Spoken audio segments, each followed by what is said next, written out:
Dobrodošli u Papago park. Eto, nakon 7 godina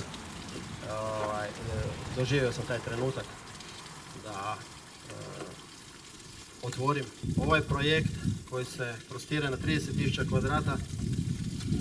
7 godina, pa mogu se pohvaliti, 99% stvari je napravljeno handmade, znači ručno.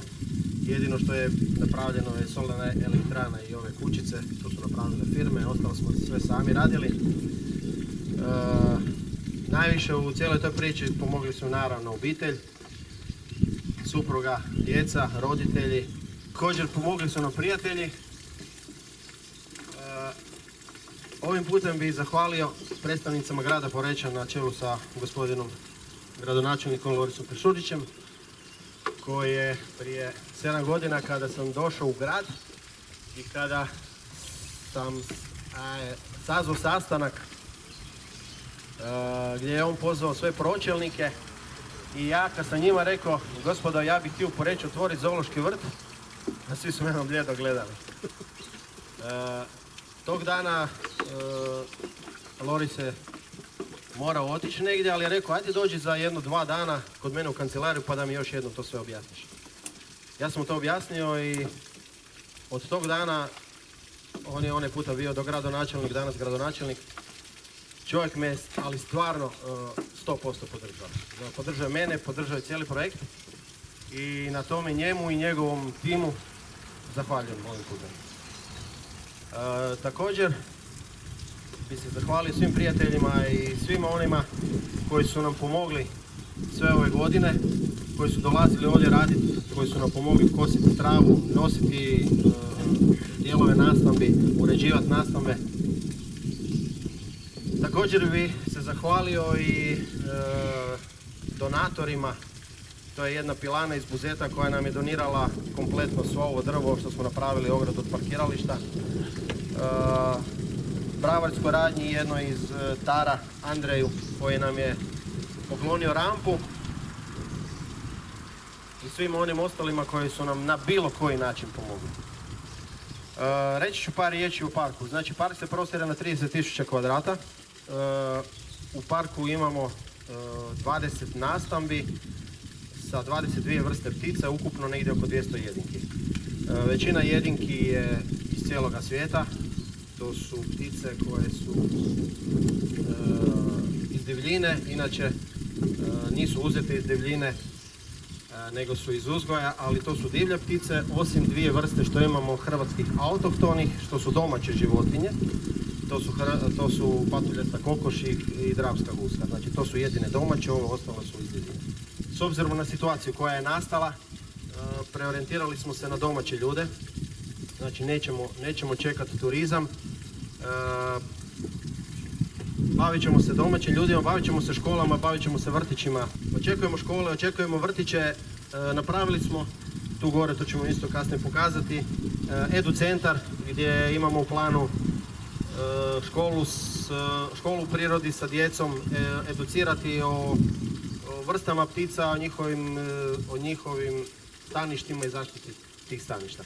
Tako da ta jedna priča, znači nije to jedan klasičan zoološki vrt, nego to je jedna priča koju želimo da grad Poreč, da Županija Istarska, da na kraju krajeva i Hrvatska ima jedno mjesto koje će biti u konačnici izletište gdje će ljudi nakon posla moći doći i opustiti se bez muzike uz žubor vode i crkvu ptica. Eto, za sad toliko, pričat ću vam još kad budemo obilazili. Ja bih sad molio gradonačelnika. Evo, dobar dan svima, buongiorno a tutti. Ja vas sve lijepo pozdravljam u ime grada, gradskog vijeća i svoje osobno.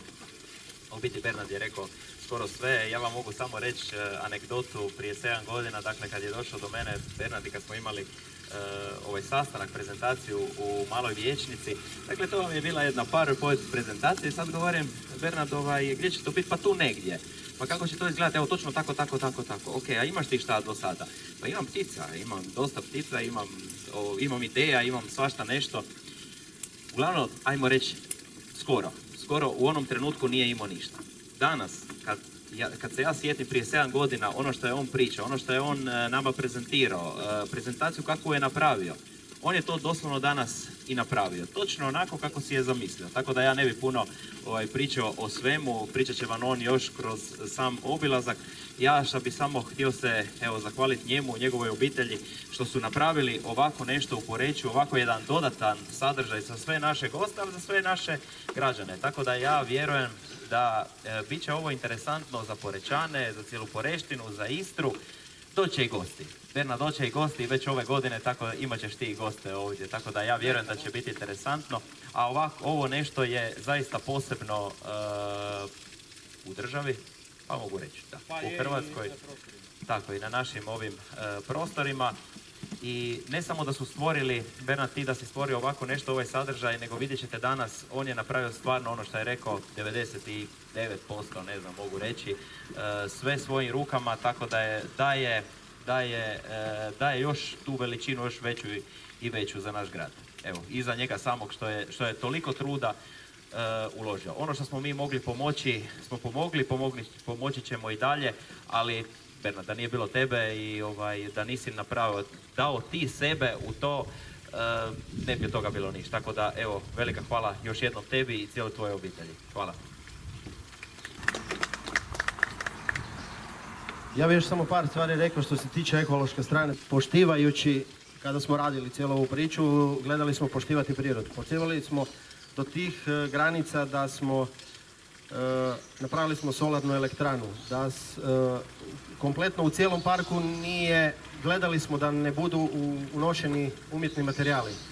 Šetnica je napravljena da smo kompletno svo granje otpadno samljeli i vratili nazad kao šetnicu.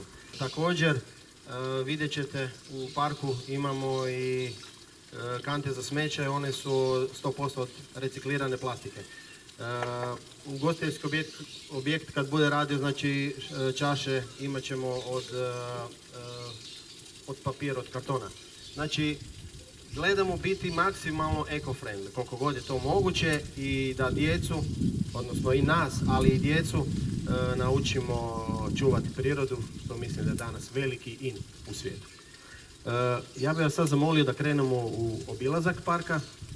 Pa za sva pitanja, sve što vas interesira, slobodno me pitajte, na raspolaganju sam. Znači, modro žuta ara rauna, Južna Amerika. Papua Gotin 2020.